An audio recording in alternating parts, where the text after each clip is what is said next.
ফারাক্কাবাদ থেকে বাঁচার একটাই উপায়, সেটা হচ্ছে ভারত কিন্তু আসলে বাংলাদেশকে অবজ্ঞা করে, ছোট করে দেখে। কারণ ভারত সামরিক শিল্পে এবং সামরিক র্যাঙ্কিংয়ে বিশ্বে এবং অনেক একটা বড় একটা সামরিক একটা বাহিনীর দেশ। তো সুতরাং সেই ক্ষেত্রে বাংলাদেশের সামরিক বাহিনীকে, বাংলাদেশকে কিন্তু অবজ্ঞা করে।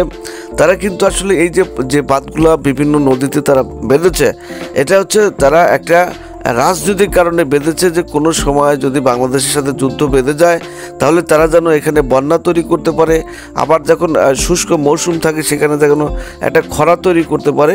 একটা পলিটিক্যাল একটা ফাঁদ তারা পেতেছে।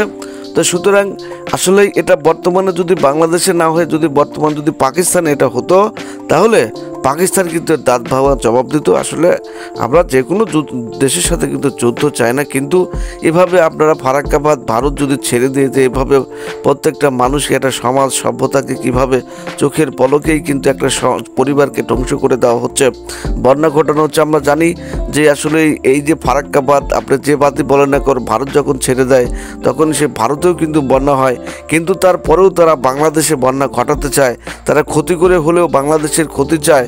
এর একটাই কারণ, বাংলাদেশকে সামরিক এবং অর্থনৈতিকভাবে তারা ভালোভাবে দেখতে চায় না, অবজ্ঞা করে। সুতরাং এর থেকে রেহাই পেতে হলে কূটনৈতিক প্রচেষ্টার মাধ্যমে যেহেতু হচ্ছে না, আমরা দেখলাম যে ভারতপন্থী একটা সরকারের পতন হওয়ার পরে বাংলাদেশে কিন্তু আসলে এই ধরনের বন্যা ঘটানো হচ্ছে, ভারত থেকে বাংলাদেশে বন্যা ঘটানো হচ্ছে। সুতরাং আমরা নিঃসন্দেহে এই বাতগুলো রাজনৈতিক কারণেই ঘটানো হয়েছে, তৈরি করা হয়েছে। তো সুতরাং আমরা বলতে চাই যে আসলেই ভারতের এই যে ফারাক্কাবাদ বিভিন্ন বাঁধকে মোকাবেলা করতে হলে ভারতের মতো একটা শক্তিশালী সামরিক বাহিনী গড়ে তুলতে হবে, অস্ত্র উৎপাদন করতে হবে। সামরিক ভাষায় কথা না বললে প্রতিবেশী কোনো রাষ্ট্র কিন্তু আসলে সেই ভাষা বুঝতে চায় না। সুতরাং আমরা যুদ্ধ চাই না, যুদ্ধ মানবজাতি যে কোনো রাষ্ট্রের যে কোনো প্রাণীর জন্যই কিন্তু আসলে হুমকি। যুদ্ধ কথাটাও তাকে আসলে উচ্চারণ করাটা ঠিক নয়, কিন্তু ভারত যেভাবে তারা বাঁধ তৈরি করে বাংলাদেশে যেভাবে বন্যা ঘটাচ্ছে, একটা পরিবার সংস্কৃতি এবং সমাজকে যেভাবে চোখের পলকেই ধ্বংস করে দিচ্ছে, সুতরাং এখানে সামরিকের সংঘাতের কথা উঠে আসতেই পারে।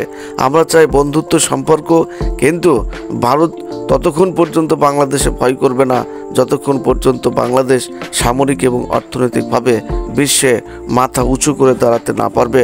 এবং যখন মুসলিম নেতৃত্ব যদি পৃথিবীতে প্রতিষ্ঠিত হয়, তখন কিন্তু ভারত কিন্তু এমনিতে ভয় পাবে। আমরা বলতে চাই যে আসলে ভারতের সাথে আমরা সবসময় বন্ধুত্ব চাই, সবসময় সর্বক্ষেত্রে বন্ধুত্ব চাই। ভারতের সাথে শত্রুতা করে বাংলাদেশ তেমন লাভবান হতে পারবে না, আবার ভারত বাংলাদেশের সাথে শত্রুতা করে ভারতও তেমন লাভবান হতে পারবে না। তো আমরা চাই বন্ধুত্ব। আসলে এই ধরনের পরিবেশ আমাদেরকে দূর করতে হবে।